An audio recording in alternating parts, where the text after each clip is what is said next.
It's TeaJay. Hello and welcome to Fabric Mods That You Should Know Part 3. Today I'm going to show you new awesome mods that you definitely want to check out. Artificial Foliage. This mod can improve your landscape and atmosphere by changing the color of things like grass, vines, leaves and water according to the biome they're in. It makes swamps more swampy and oceans more dazzling. I love that this mod adds grass slabs as well, which will give you more options in terraforming. Architect's Palette.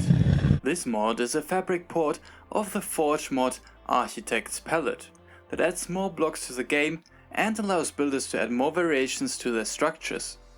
So if Minecraft's default blocks are not enough for you, get this mod and create something beautiful. There's so many different blocks that you can see here. Gilded Netherite.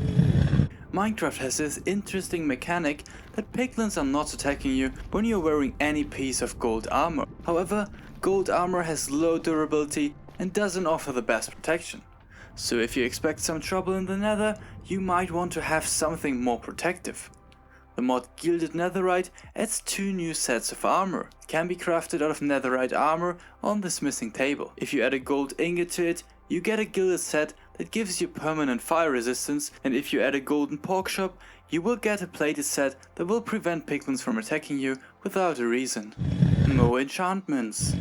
Enchanting is one of the things I enjoy most in Minecraft.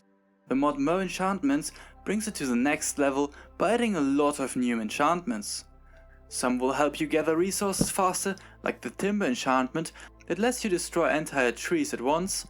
Others will give you great functionality, like the grapnel enchantment that makes bows shoot arrows with ropes that will pull enemies towards you or yourself towards something you hit. The mod adds some curses as well that can be a lot of fun, like the slippery curse that lets you drop the item from time to time when you use it. Itemscroller. This client-side mod adds different ways of moving items in your inventory. You can use a scroll wheel to transfer items or move entire stacks of a particular item by using shift and scroll together. There are a lot more ways of moving items in your inventory or containers that you can read on the Curseword page. Ferrite Core. When you have a lot of mods, RAM usage can get quite big, which leads to slower performance or even crashes if you don't have enough RAM in your computer. Ferrite Core replaces data structures that are inefficient in memory usage and therefore lowers the used RAM by a significant amount. It has different optimizations for clients and servers, so you should install it on both. Krypton. This mod may produce bugs in the eyes of some Fabric server owners. It optimizes the networking stack to lower CPU usage and decrease the time needed to calculate a tick. So in simple words, it makes things go brrrr and will probably allow your server hardware to handle more players or mods. Repurposed Structures. If you want to have more variance in the look of the default structures like villages or mineshafts, you can get the Repurposed Structures mod. It adds variations to the default Minecraft structures and adds structures to other dimensions like shipwrecks and temples in the nether or fortresses into the jungle. Animal Feeding Trough. Don't have time feeding your animals one by one to let them reproduce? Or do you want to build a fully automatic mob farm? Animal Feeding Trough adds a trough that you can fill with food, and the animals around it that eat this specific food will come and eat from the trough. You can use a hopper to automatically fill up the trough and therefore control your whole farm with redstone. Trident Return. I usually have a default slot for every weapon I use, so it is kinda annoying that if you throw a trident, it returns to the first free slot in your inventory. Trident Returns changes this behavior and lets the trident return to the slot you threw it from. Mannequins. This mod adds mannequins that you can beat up. They have a very simple posing system and slots for hands, body and head. You can use them for decoration or for testing out your weapons. And I have to say, it is a lot of fun to play around with them. Item Model Fix. Have you realized that if you hold an item in your hand, at the edges there's a 1 pixel wide gap? You might not see it here because of the YouTube compression, but it is quite annoying. Item Model Fix makes it look like it should be looking. Mobs attempt parkour. To spicy things up, why not give monsters the ability to jump? This mod adds a jumping AI, so monsters can jump over small gaps or obstacles. Oh, how the crafting has tabled! Is it bothering you that crafting tables are not out of the wood you craft them from? This mod will add crafting tables for every wood type, so you have a little bit more design options for your builds. It works great with charm, a mod that I showed in my first video of this fabric mod series. Dehydration. Have you ever asked yourself why Minecraft characters have to eat but never drink anything except milk and potions? The mod Dehydration adds a hydration bar that you can fill up by drinking water. But make sure to cook the water before drinking it, because water from lakes, rivers or the sea is not gem free.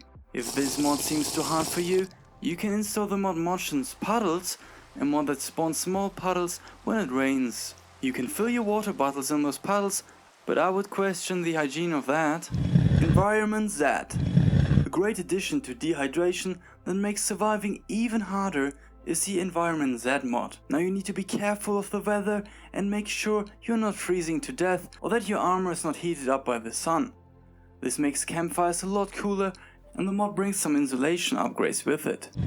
Artifacts. Do you like exploring the expanses of your world? But what is a true adventurer without some artifacts to find on your journeys? The mod Artifacts adds items that cannot be crafted. Only chance of obtaining them is by searching the structures you find in your world. Every artifact has a feature that makes the game a lot more exciting. Bamboo tweaks. In real life, bamboo is an often used building material, so why not in Minecraft? Bamboo's tweaks add some more bamboo blocks like fences and stairs, making it a useful resource. Most structures. The default structures in Minecraft can become quite boring and don't really pose a danger. Honestly, how hard is it not to step on the pressure plate in pyramids?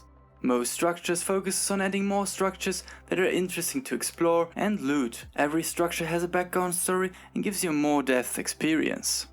Gunpowder Signshop. This is another mod for servers. Gunpowder Signshop gives players the ability to sell and buy items via chests. You need the gunpowder mod and the currency add-on. If you want players to sell and buy stuff directly in the chat, you can also use the market add-on for gunpowder. Shop Visualizer. This is a client-side mod that goes well with the Gunpowder Signshop or even other sign shops and servers. It displays the item that is sold or bought on the chest, making shops easier and faster to use. Color Unchained. If you want to have a colorful chat and signs that have colored text, Color Unchained is the mod you want to have on your server and client. It has an easy to use GUI, so no need to remember color or format codes. That again is the end of the video. Did I miss out any of your favorite mods? Let me know in the comment section. If you liked the video, please consider leaving a like or subscribe to the channel for more content like this. See you in the next video.